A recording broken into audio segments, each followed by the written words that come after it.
السلام عليكم ورحمة الله تعالى وبركاته. إن الحمد لله نحمده ونستعينه ونستغفره ونؤمن به ونتوكل عليه ونعوذ بالله من شرور أنفسنا ومن سيئات أعمالنا. من يهده الله فلا مضل له ومن يضلله فلا هادي له. ونشهد أن لا إله إلا الله وحده لا شريك له ونشهد أن محمدا عبده ورسوله أرسله بالحق بشيرا ونذيرا وداعيا إلى الله بإذنه وسراجا منيرا. أما بعد، فقد قال الله تبارك وتعالى في القرآن العظيم وبالفرقانه المجيد بعد أعوذ بالله من الشيطان الرجيم بفضل بسم الله الرحمن الرحيم. كنتم خير أمة أخرجت للناس تأمرون بالمعروف وتنهون عن المنكر وتؤمنون بالله. وقال أيضا في آية أخرى: كانوا لا يتناهون عن منكر فعلوه لبئس ما كانوا يفعلون. صدق الله العظيم وصدق رسوله النبي الكريم ونحن على ذلك من الشاهدين والشاكرين. وقال رسول الله صلى الله عليه وسلم: إنما الأعمال بالنيات وإنما لكل امرئ ما نوى. وقال أيضا في صلى الله عليه وسلم: من رأى منكم منكر فليغيره بيده فإن لم يستطع فبلسانه فإن لم يستطع فبقلبه وذلك أضعف الإيمان أو كما قال صلى الله عليه وسلم. எல்லா புகழும் புகழ்ச்சியும் நம்ம எல்லாம் முஸ்லிம்களாக முஃமினாக படைத்து மேலும் கண்மணி நாயகம் ரசூலுல்லாஹி ஸல்லல்லாஹு அலைஹி வஸல்லம் அன்னவர்களின் உம்மத்திலே ஒரு அங்கத்தினராக ஒருவராக ஆக்கினானே, அப்படிப்பட்ட அல்லாஹ்விற்கு அனைத்து புகழும் உண்டாகட்டுமாக. அல்ஹம்துலில்லாஹ் அல்ஹம்துலில்லாஹ். அவனுடைய சாந்தியும் சமாதானமும் அளவற்ற கருணையும் கிருபையும் எம்பெருமானார் முஹம்மது முஸ்தபா ரசூலை கரீம் முஜிதபா ஸல்லல்லாஹு அலைஹி வஸல்லம் அன்னவர்களின் மீதும் அன்னவர்களின் வாழ்க்கையை அடிப்பிரலாமல் அப்படியே பின்பற்றி வாழ்ந்த உத்தம சத்திய சஹாபாக்கள், தாபிஈன்கள், தபா தாபிஈன்கள், வலிமார்கள், இறைநேச செல்வர்கள், சாலிஹான நல்லடியார்கள், குறிப்பாக இந்த அவையிலே வந்து அமர்ந்திருக்கின்ற நம் அனைவர்களின் மீதும் இன்னும் வர இருக்கின்ற ஊரார்கள், ஜமாத்தினர்கள் அனைவர்களின் மீதும் அல்லாஹுவினுடைய சாந்தியும் சமாதானமும் அளவற்ற கருணையும் கிருபையும் என்றென்றும் நின்று நலவட்டுமாக. ஆமீன் ஆமீன் யா ரப்பல் ஆலமீன். அன்பிற்கினிய அல்லாஹுவின் நல்லடியார்களே, அல்லாஹுவை வணங்கி வழிபடுவதற்காக அவனுக்கு பிடித்தமான ஒரு இடத்திலே அவனுடைய இல்லத்திலே ஒன்று கூட இருக்கின்றோம். அல்ஹம்துலில்லாஹ் அல்ஹம்துலில்லாஹ். இதுபோல் எல்லா நாட்களும் அவனை வணங்கி வழிபடுகின்ற நல்லடியார்களாகவும் அவன் எதையெல்லாம் செய்யும்படி நமக்கு உத்தரவிட்டானோ அனைத்து விதமான ஹலாலான நற்காரியங்கள் அனைத்தையும் செய்கின்ற நல்லவர்களாகவும் அவன் எதையெல்லாம் விட்டும் தவிர்ந்திருக்கும்படி நமக்கு உத்தரவிட்டானோ அனைத்து விதமான தீய காரியங்களிலிருந்தும் ஹராமான காரியங்களிலிருந்தும் தவிர்ந்தவர்களாகவும் இருக்கின்ற பாக்கியத்தை வல்ல ரஹ்மான் உங்களுக்கும் எனக்கும் அருள் புரிவானாக. ஆமீன் ஆமீன் யா ரப்பல் ஆலமீன். அன்பிற்கினிய அல்லாஹுவின் நல்லடியார்களே, அல்லாஹு தஆலா இவ்வுலகிலே பல சமுதாயத்தினர்களை அல்லாஹு தஆலா படைத்திருக்கின்றான். ஆதம் அலைஹிஸ்ஸலாம் அன்னவர்கள் முதலிலிருந்து எம்பெருமானார் முஹம்மது முஸ்தபா ரசூலை கரீம் ஸல்லல்லாஹு அலைஹி வஸல்லம் அன்னவர்கள் வரை பல நபிமார்களை பல சமுதாயங்களை அல்லாஹு தஆலா மனிதர்களாக, அந்த மனிதர்கள் வாழ்வதற்கு சமுதாயங்களாக, ஒரு உம்மத்தார்களாக அல்லாஹு தஆலா படைத்திருந்தான். ஆனால் அல்லாஹ் திருமறையில் ஒரு இடத்துல இந்த சமுதாயம் மிகவும் சிறந்த சமுதாயம் என்பதாக அல்லாஹ் திருமறையிலே சொல்லி காட்டுவான். அதற்கு அல்லாஹ் காரணத்தை சொல்லுகின்ற பொழுது, அவர்கள் நன்மைகளை ஏவுபவர்களாகவும் தீமைகளை தடுப்பவர்களாகவும் இருக்கக்கூடியவர்களாக நீங்கள் இருக்குகின்றீர்கள் என்பதாக அல்லாஹு தஆலா இந்த சமுதாயத்தினுடைய தனித்துவமான சிறப்பை அல்லாஹ் சொல்லி காட்டி, இதனின் காரணமாகத்தான் நீங்கள் சிறந்த சமுதாயமாக இருக்குகின்றீர்கள் என்பதாக அல்லாஹு தஆலா திருமறையிலே சொல்லி காட்டுவான். அல்லாஹ் சொல்லுவான், குன்தும் கைர உம்மத்தின் உஹ்ரஜத் லின்னாஸ், குன்தும் கைர உம்மத்தின் சிறந்த சமுதாயமாக நீங்கள் இருக்குகின்றீர்கள். உஹ்ரஜத் லின்னாஸ், இந்த உலகிலே வெளிப்பட்ட அனைத்து சமுதாய மக்கள்களிலிருந்தும் நீங்கள் சிறந்த உம்மத்தாக நீங்கள் இருக்குகின்றீர்கள் என்பதாக அல்லாஹு தஆலா சொல்லிவிட்டு அல்லாஹ் சொல்லுவான், தஅமுரூன பில் மஅரூஃப், நீங்கள் நன்மையை கொண்டு ஏவுங்கள், வ தன்ஹவுன அனில் முன்கர், தீமைகளை நீங்கள் தடுங்கள் என்பதாக அல்லாஹு தஆலா சொல்லிவிட்டு அடுத்தபடியாக சொல்லுவான், வ துமினூன பில்லாஹ், அல்லாஹ்வை கொண்டு நீங்கள் ஈமான் கொண்டிருக்கின்றீர்கள் என்பதாக அல்லாஹு தஆலா சொல்லி காட்டுவான். அன்பிற்கினே அல்லாஹ்வின் நல்லடியார்களே, சிறந்த சமுதாயமாய் நாம் அல்லாஹ்விடத்திலே பேர் பெற்றதற்கான முக்கிய காரணம் என்று பார்க்கின்ற பொழுது, நன்மைகளை ஏவுபவர்களாகவும் தீமைகளை தடுப்பவர்களாகவும் நாம் இருக்குகின்றோம் என்பதை அல்லாஹு தஆலா திருமறையிலே சொல்லி காட்டுகின்றான். இந்த பண்பு நமக்கே உரித்தான பண்பாக இருக்குகின்றதை நாம் பார்க்கின்றோம். அன்பிற்கினே அல்லாஹ்வின் நல்லடியார்களே, எப்பொழுது ஒரு மனிதன் சிறந்தவனாக ஆகின்றான் என்று பெருமானார் சொல்லுகின்ற பொழுது, அருமை நாயகம் ஸல்லல்லாஹு அலைஹி வஸல்லம் அவர்கள் சொல்லுவார்கள், ஒரு மனிதன் சிறந்தவனாக இருக்குகின்றான் என்று சொன்னால் அவன் நன்மையை ஏவி தீமையை தடுப்பவனாக இருப்பான் என்பதாக அருமை நாயகம் ஸல்லல்லாஹு அலைஹி வஸல்லம் அவர்கள் சொல்லி காட்டுவார்கள். அருமை நாயகம் ஸல்லல்லாஹு அலைஹி வஸல்லம் அவர்கள் சொல்லுவார்கள், வல்லதீ நஃப்ஸீ பியதிஹி, என்னுடைய உயிர் யாரினுடைய கைவசம் இருக்குகின்றதோ. பெருமானாருடைய வார்த்தையை நாம் கொஞ்சம் பார்க்க வேண்டும். நபிகளார் ஸல்லல்லாஹு அலைஹி வஸல்லம் அவர்கள் வெறுமனையாக இந்த செய்தியை சொல்லிவிட்டு போகவில்லை.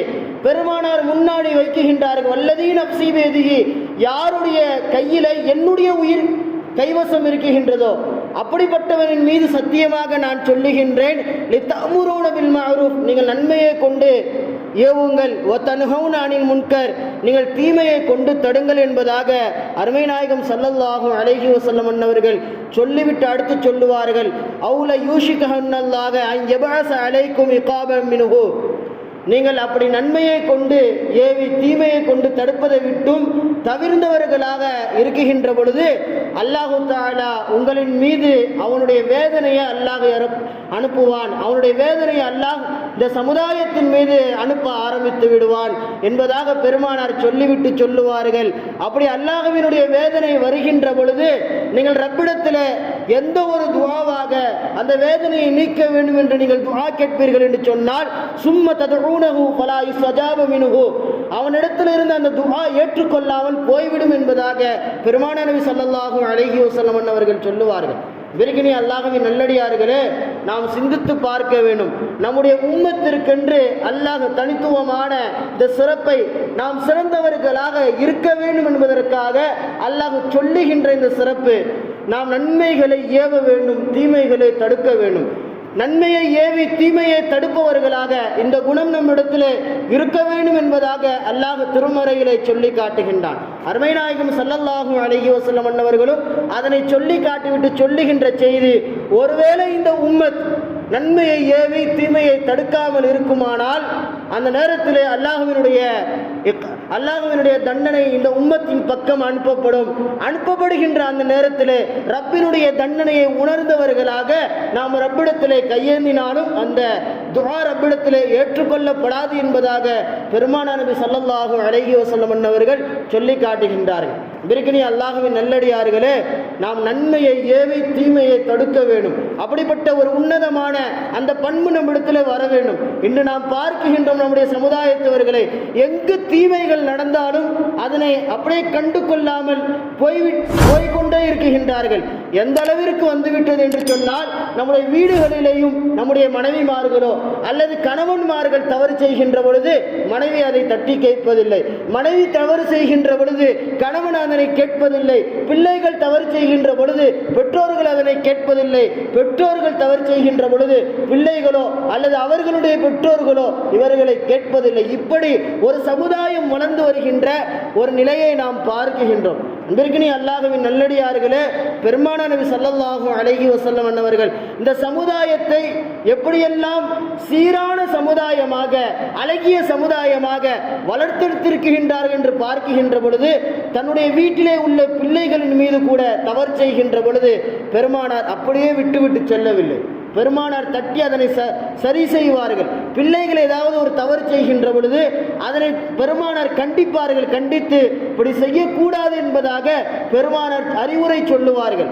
அதே போன்று மனைவி மக்கள் ஏதாவது தவறு செய்தாலும் பெருமானார் கண்டிப்பார்கள். இப்படிப்பட்ட ஒரு சமுதாயத்தை பெருமானார் ஸல்லல்லாஹு அலைஹி வஸல்லம் அவர்கள் உருவாக்கினார்கள்.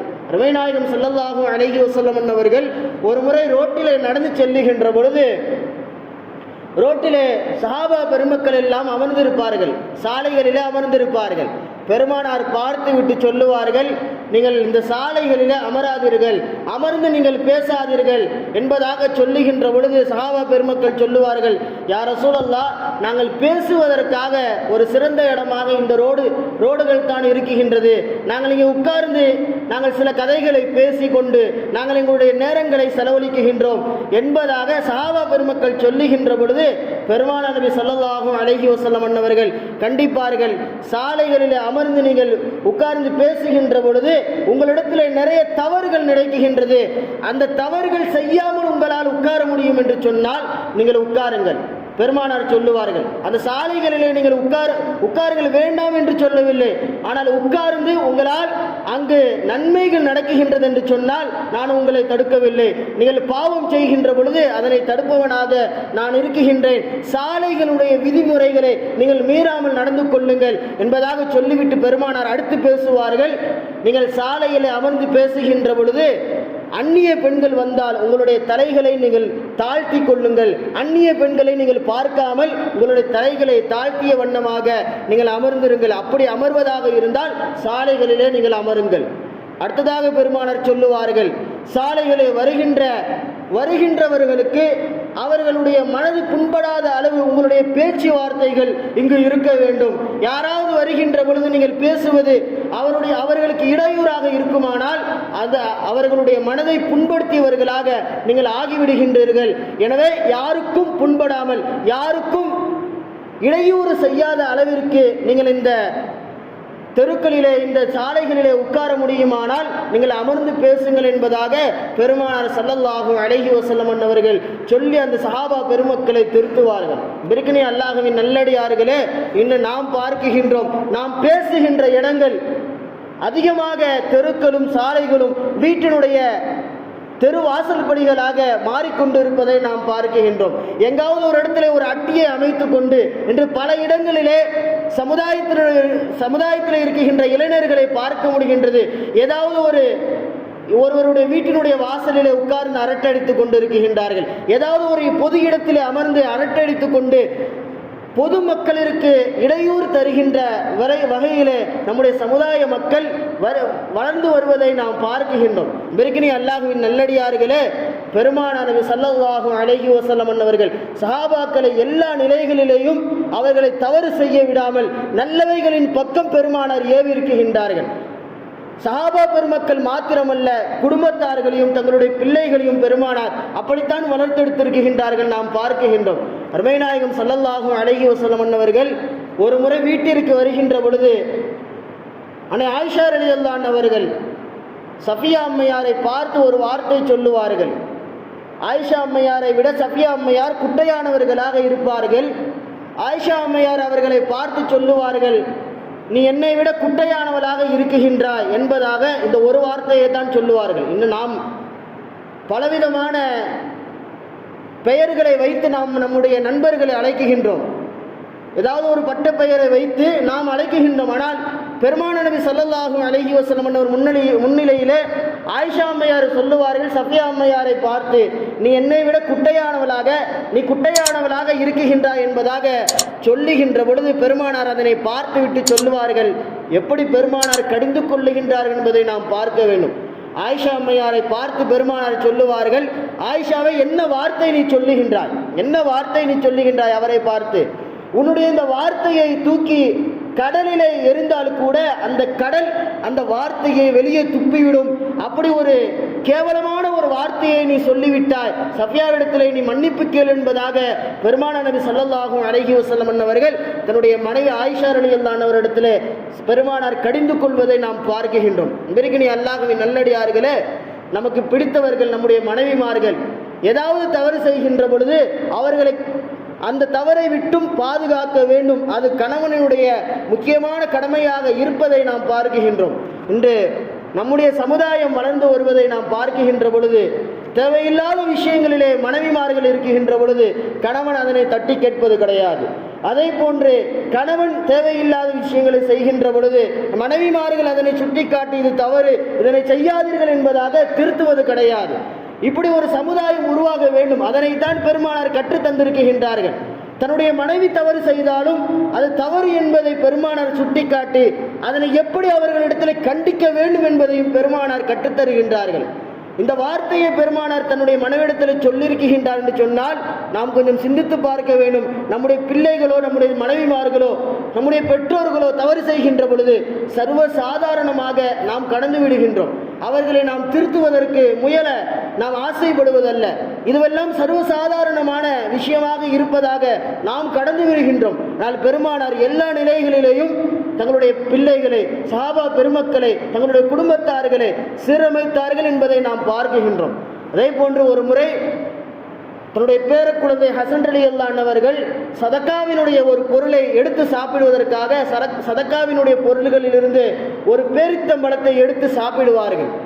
சாப்பிடுகின்ற பொழுது அருமை நாயகம் ஸல்லல்லாஹு அலைஹி வஸல்லம் அவர்கள் பார்த்துவிட்டு சொல்லுவார்கள், என்பதாக பெருமானார் சொல்லுவார்கள். அதனை துப்பு என்பதாக பெருமானார் சொல்லிவிட்டு சொல்லுவார்கள், சீ அதனை துப்பு என்பதாக தன்னுடைய பேர குழந்தையிடத்தில் பெருமானார் கடிந்து கொண்டு அடுத்து சொல்லுவார்கள், சதக்காவினுடைய பொருள் நாம் சாப்பிடக்கூடாது என்பது உனக்கு தெரியாதா? இனிமேல் இது போன்ற பொருட்களை நீ சாப்பிடாதே, சதக்காவினுடைய பொருளை நீங்கள் சாப்பிடாதீர்கள் என்பதாக பேர குழந்தையை பெருமானார் ஸல்லல்லாஹு அலைஹி வஸல்லம் அவர்கள் கண்டிப்பார்கள். இன்றைக்கு அல்லாஹ்வின் நல்லடியார்களே, பெருமானாருடைய வாழ்க்கையை நாம் பார்க்கின்றோம். முற்றிலுமாக சஹாபா பெருமக்கள் தவறு செய்கின்ற பொழுது அதனையும் கண்டித்து கேட்டார்கள். அதனையும் கண்டிப்புடன் பெருமானார் கேட்பார்கள். தன்னுடைய வீட்டில் இருக்கின்ற மனைவியோ பிள்ளைகளோ பேர குழந்தைகளோ யார் தவறு செய்தாலும் அதனை கண்டித்து பெருமானார் அதனை அந்த தவறில் இருந்தும் நீங்கள் தவிர்ந்து வாருங்கள் என்பதாக அருமை நாயகம் ஸல்லல்லாஹு அலைஹி வஸல்லம் அவர்கள் சொல்லுவார்கள். இன்றைக்கு அல்லாஹ்வின் நல்லடியார்களே, இன்று நாம் நம்முடைய பிள்ளைகளை எப்படி வளர்க்குகின்றோம், நம்முடைய மனைவிமார்களிடத்தில் எப்படி நடந்து கொள்ளுகின்றோம், நாம் கொஞ்சம் சிந்தித்து பார்க்க வேண்டும். இன்று நம்முடைய பிள்ளைகளை மக்தபுகளுக்கு அனுப்புகின்ற பொழுது மக்தபிலே உஸ்தாத் அஸ்துமார்கள் அடித்து விட்டாலும் கூட உடனே பள்ளியிற்கு வராமல் தடுத்து வைத்துக் கொள்ளுகின்றோம். பெருமானார் நபி ஸல்லல்லாஹு அலைஹி வஸல்லம் அவர்கள் சொல்லுவார்கள், அழகாக பெருமானார் சொல்லுவார்கள், அல்லாஹ்வினுடைய கட்டளையை ஏற்று நடக்குகின்ற சமுதாயத்திற்கும் அல்லாஹ்வினுடைய கட்டளையை ஏற்காமல் நடக்குகின்ற சமுதாயத்திற்குமான ஒரு உதாரணம் கப்பலிலே செல்லுகின்ற ஒரு கூட்டத்தை போன்று. பெருமானார் சொல்லுவார்கள், அல்லாஹ்வினுடைய கட்டளையை ஏற்று நடக்குகின்றவர்களுக்கும் அல்லாஹ்வினுடைய கட்டளையை ஏற்று நடக்காதவர்களுக்குமான உதாரணம் என்னவென்று சொன்னால் பெருமானார் சொல்லுவார்கள், ஒரு கப்பலிலே செல்லுகின்ற மக்களை போன்று.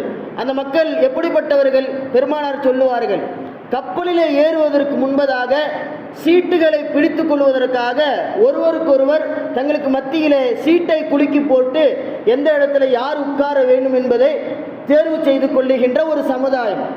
அப்படி கப்பலிலே ஏறுகின்றார்கள், பயணம் செல்லுகின்றார்கள். ஒரு சில மக்கள் கீழ்த்தளத்திலே பயணம் செல்லுகின்றார்கள், ஒரு சில மக்கள் மேல்தளத்திலே பயணம் செல்லுகின்றார்கள். இந்த இரண்டு மக்களும் பயணம் செல்லுகின்ற பொழுது கீழ்த்தரத்தில் இருக்கின்ற பயணம் செய்கின்ற அந்த மக்களுக்கு தண்ணி எடுப்பதாக இருந்தால் மேல்தளத்திற்கு செல்ல வேண்டும், மேல்தளத்திற்கு அவர்கள் செல்ல வேண்டும். உடனே அவர்கள் மேல்தளத்திற்கு சென்று தண்ணி எடுத்து வருகின்றார்கள். மேல்தளத்திற்கு அவர்கள் செல்லுகின்ற பொழுது மேல்தளத்தில் இருக்குகின்ற பயணிப்பவர்களுக்கு அது இடையூறாக இருக்குகின்றது. இதனை பார்த்த கீழ்த்தளத்து வார்த்தைகள் பேசிக் கொள்ளுகின்றார்கள்.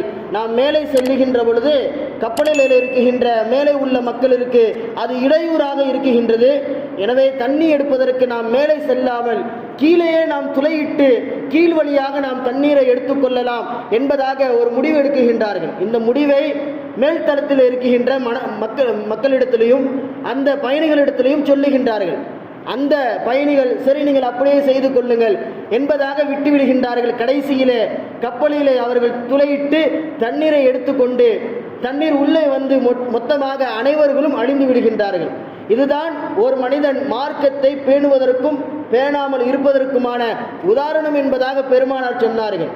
அந்த மேல்தள வாசிகளிடத்தில் அவர்கள் கேட்கின்ற பொழுது இது தவறு என்று அவர்கள் சுட்டிக்காட்டி அதனை தடுத்திருப்பார்கள் என்று சொன்னால் அனைவர்களும் பாதுகாப்பாக பயணத்தை நிறைவு செய்து முடித்திருக்க முடியும்.